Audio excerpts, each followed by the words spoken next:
Mom. After more than 6 months of complete silence, my daughter Emily finally called.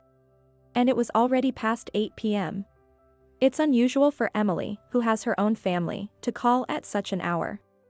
I instantly sensed that something serious must have happened. Emily? What's going on? Why are you calling at this hour? What happened? At first, Emily didn't respond. I could only hear a faint, hissing sound on the other end of the line. Mom. Emily finally spoke in a weak, strained voice. Emily. What's wrong? Are you okay? Mom, help me. Sensing an emergency, I pressed the speakerphone button. My husband, John, immediately came to my side, straining to listen. Emily, pull yourself together. What happened? I'm suffering. I haven't eaten anything. I can't go on. What do you mean you haven't eaten? What's going on? They won't give me any food, my mother-in-law and her family, nothing. Images of Emily crawling on the floor, desperately reaching out for help, flashed through my mind. Emily's in danger. John shouted, grabbing the car keys and heading for the door. I'm coming to get you right now. I yelled into the phone, then hurriedly followed my husband. My name is Susan, and I'm 70 years old. Currently, my husband and I run a sushi restaurant together. John trained at a famous sushi restaurant when he was young, earning a reputation for his skills. We met through a family introduction and got married, after which John opened his own restaurant. John's skills, combined with his charming personality and straightforward manner, have won us many regular customers. I've been helping at the restaurant for almost 30 years now, but lately, I've been feeling my age. Even a little movement causes pain in my back. John has suggested hiring some help, but I've been reluctant due to the cost and have continued to work as long as I can. Sometimes, John jokes, it would be nice if she were here to help us now. By she, he means our only daughter, Emily. She's already independent with her own family, so we can't ask her to come back and help with the restaurant. Emily currently lives an hour away by car in the next town with her husband, Mike, their son, Luke, and Mike's mother, Nancy. Recently, Mike's sister, Sarah, also moved in. I don't know the details, but I've heard that Sarah moved back home after a divorce.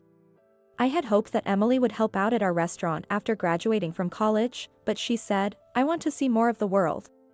And left home.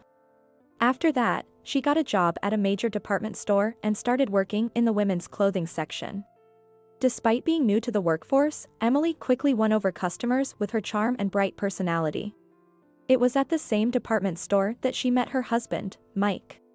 Mike worked in the high-end sales department, catering to wealthy clients, and was considered a star employee. When Emily first introduced Mike to us, I had a slight worry. Is it really okay to marry such a perfect man? Mike was indeed handsome and skilled at winning over women, with many customers coming to the store just to see him. Even so, Emily assured me with a confident smile, don't worry, Mom. I trust him. Emily married Mike, quit her job at the department store, and became a dedicated housewife. The following year, their son Luke was born, bringing us the joy of a grandchild and easing my worries.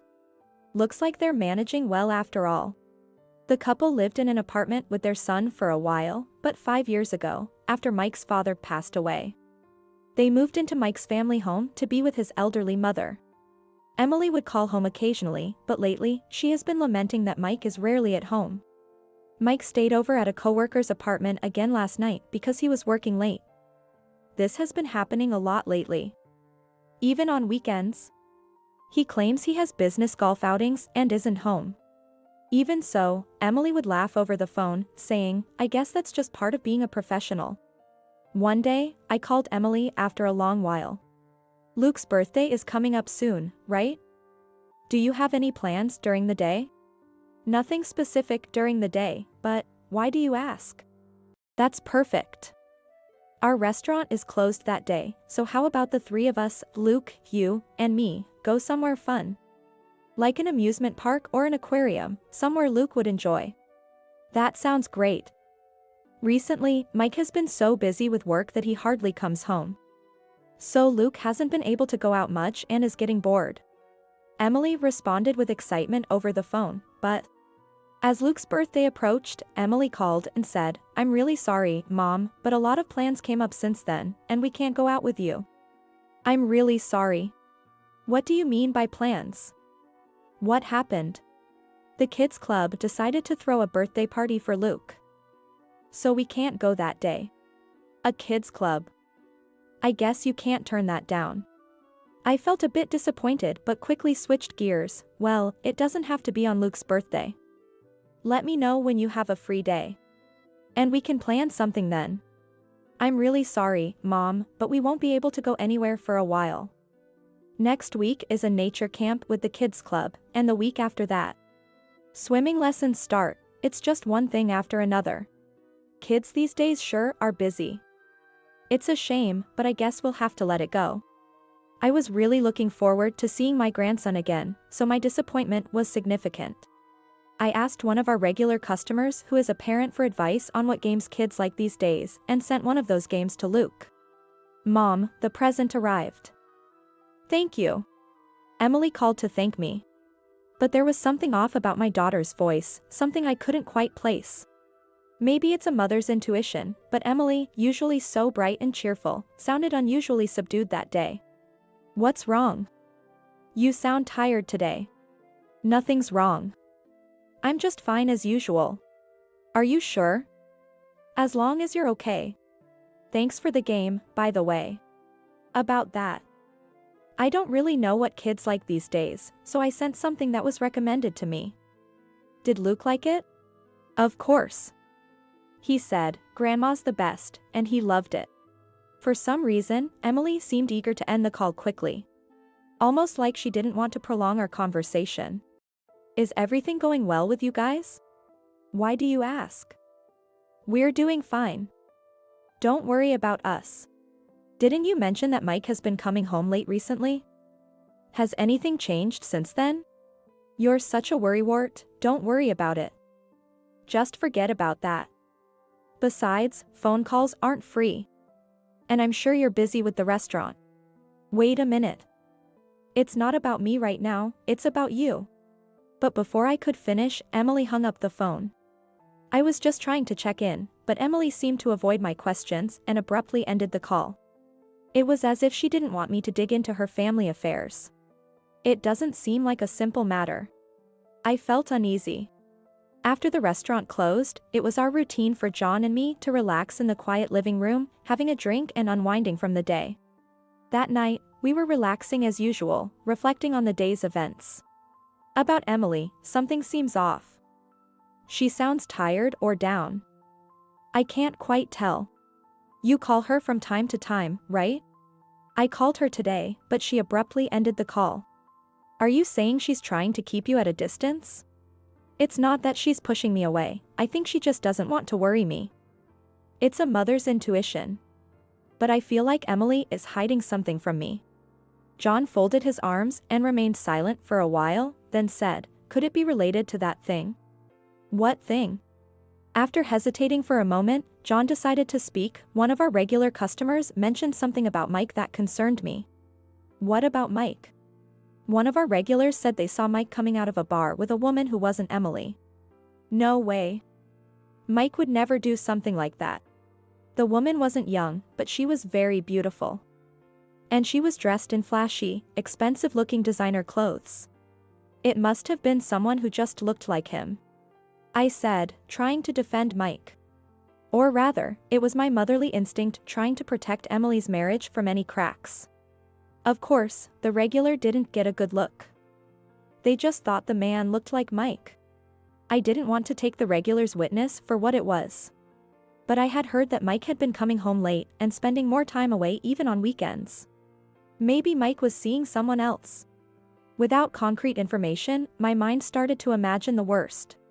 I'm worried about Emily. She never complains. If she knows about this and is suffering in silence, don't think the worst. I'll do what I can.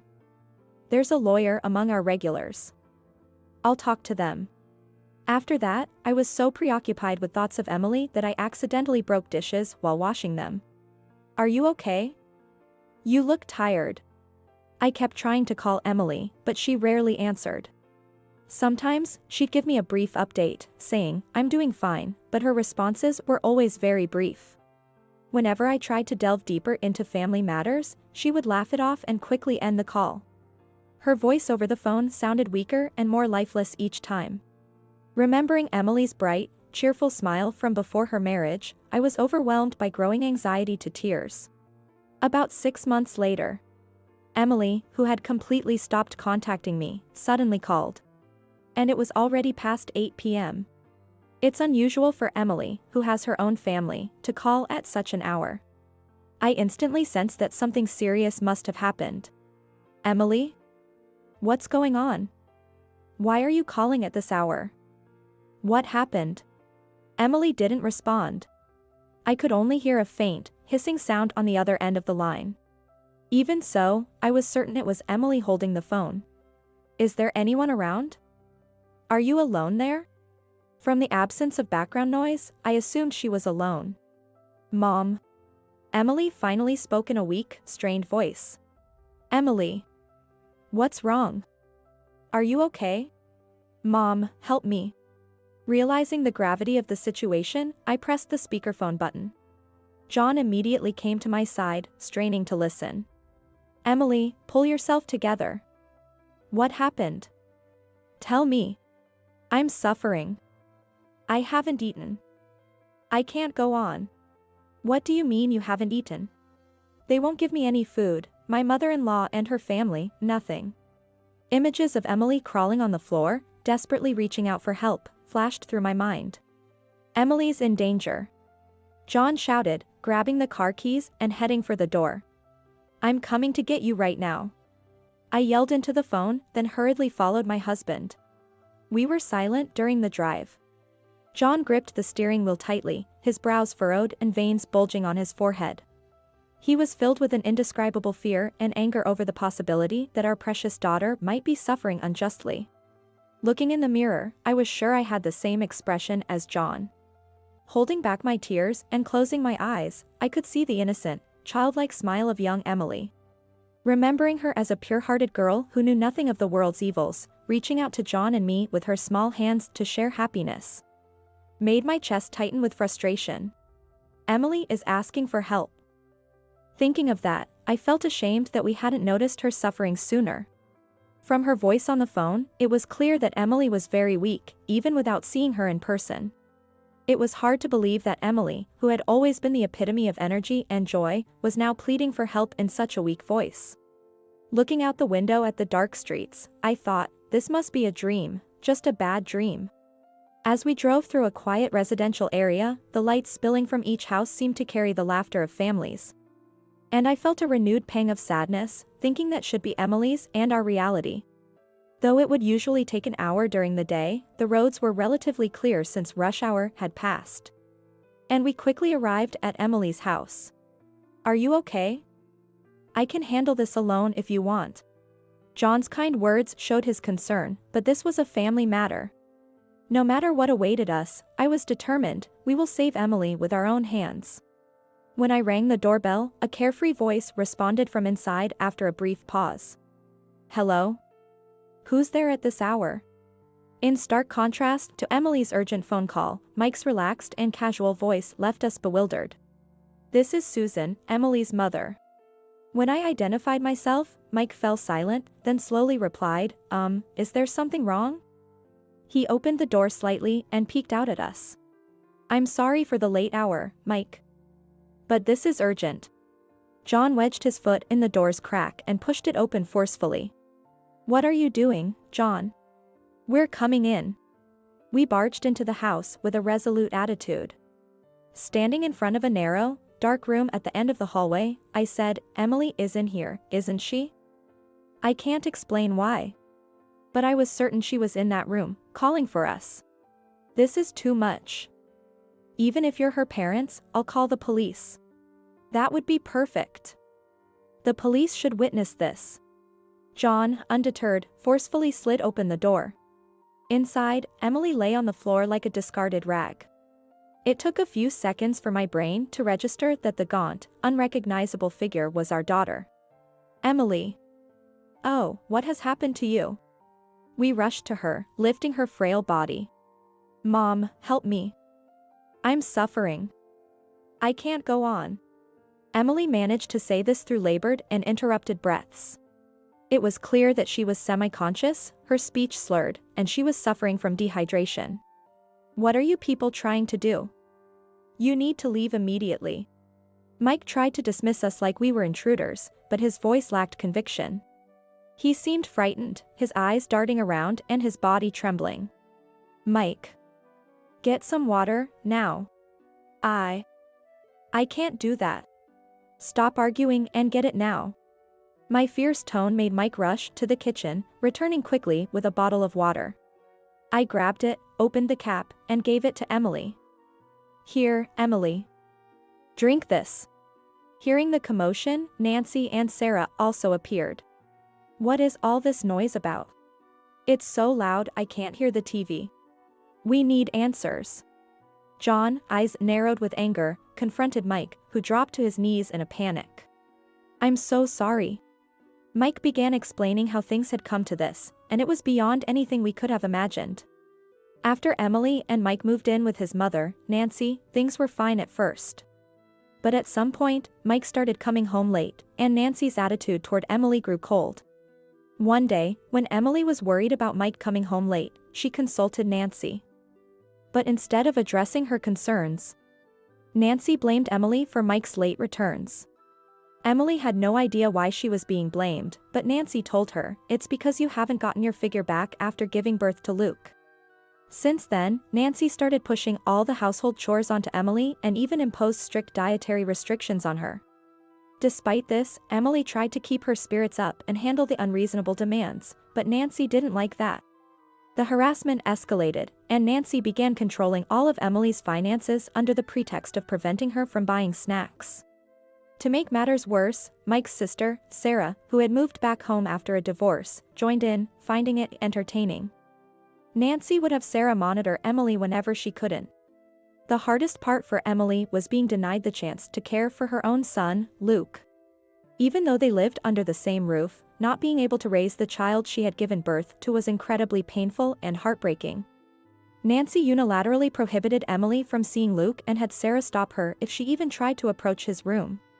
While Emily was forced to clean the bathroom or the toilet as punishment, Nancy spent fun times with Luke.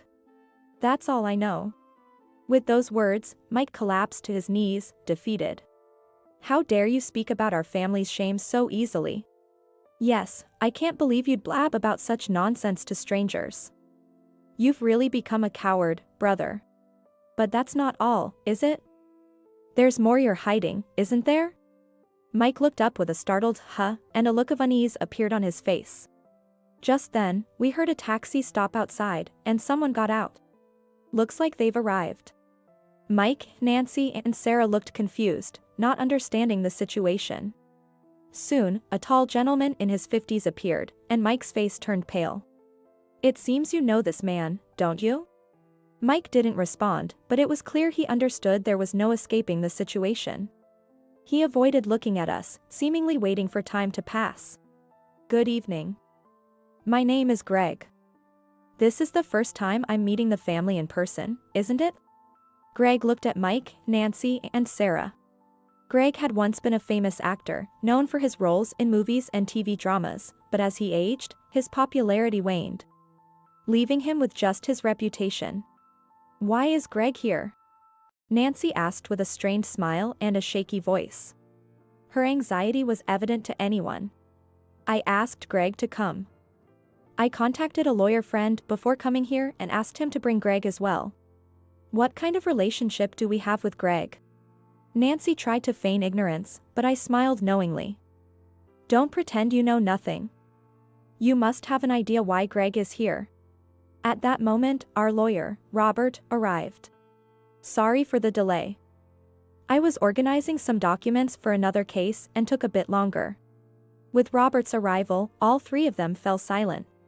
In fact, I've been investigating Mike's activities for the past 6 months at Susan's request. As it turns out, Mike has been frequently meeting a woman. This woman is a wealthy client he handles at the department store. While investigating her, We uncovered even more shocking facts. The woman in question is my wife, Lily. Greg added in a calm voice. When Lily asked me for a divorce, I was surprised but also thought, "Ah, I see." She had been sneaking out often. Thanks to Robert, I understood everything. I wanted to hear directly from Mike about this, which is why I'm here. Mike stood up slowly, his voice weak as he began to confess everything. Like Robert mentioned, Lily and I met as a client and salesperson at the department store. Over the years, our relationship deepened. Initially, I saw it as just an affair, but when Lily got pregnant, we couldn't turn back. We planned to divorce our spouses and remarry. I'm deeply sorry. Mike knelt at Greg's feet, apologizing deeply. When I was a popular actor, Lily showered me with smiles, but as my career declined, she turned away. Meeting someone like you must have been irresistible for her. She's always wanted to have everything she desires. Greg chuckled weakly. Although Mike wanted a divorce from Emily, he couldn't easily ask because of the risk of alimony due to his affair. So he turned to his mother, Nancy, for help. At first, Nancy opposed her son's divorce, saying it would look bad, but when she found out the other woman was wealthy, she changed her attitude and actively supported it. Nancy thought that if Emily initiated the divorce instead of Mike, they wouldn't have to pay alimony. So she constantly harassed Emily, making life so unbearable that Emily would want to leave on her own. I believed in you. Despite her dizziness, Emily stood up on her own 2 feet, and the frustration of being deceived by her in-laws surged up, causing her to cry out loudly. I believed that if I lost weight, you would come back to me. That's why I endured all the unreasonable demands from Nancy and Sarah. But it was all just a plot to drive me out. It's okay, now. You did nothing wrong. You don't have to force yourself anymore. I hugged my daughter tightly. It's true that I wanted to divorce Emily. But I never thought my mom and Sarah would treat her so horribly. Even I am shocked. Wait a minute. I was only helping you to get Emily out of the house for your sake. It's your fault for having an affair in the first place. Exactly. You've been turning a blind eye to what we've been doing this whole time, Mike. Don't act like you didn't know. As the 3 of them started blaming each other, I was left speechless, while Emily trembled and shouted, "Stop it already. If you want me out of this house so badly, then I'll leave." Well, that would be helpful. Don't be happy about it, Nancy. I'll never forgive you. Once I divorce Mike, I'll demand a hefty alimony from you. With that, Emily yelled, "Luke. Where are you? Come down here, we're going to live with Grandma and Grandpa from now on." Okay, I'm coming. Luke ran down the stairs from his room and hugged Emily. After that, Mike's affair with a client was exposed, and he was dismissed from the company for severely damaging the company's image. True to her word, Emily filed for divorce and demanded a large alimony from Mike. Having lost his job and being forced to pay alimony, Mike got into a huge argument with Nancy and Sarah, which ended with him having to sell their house. Emily's anger didn't stop there, she also demanded substantial compensation from Nancy and Sarah for the emotional and physical abuse she had endured. Despite the constant harassment, Emily had kept a detailed record of her experiences, which helped her case in court. Back at home, Emily gradually recovered physically and mentally, returning to her former cheerful self. There were still some issues with Mike and his family, but with the help of the skilled lawyer Robert, everything was resolved. Incidentally, I heard a rumor that Mike and Lily did have a child. After losing his job and home, Mike relied on Lily's financial support, but he lost the will to work and became increasingly disheveled. Moreover, with the elderly Nancy and the nagging Sarah tagging along, it became unbearable for the well-bred Lily, who eventually left with her child. I don't know what happened to them after Lily left, nor do I want to know. Well then, it's time for me to get back to work. With renewed determination, Emily began helping at the restaurant in place of me with my aching back. Emily, who had experience in customer service at a major department store, quickly became popular.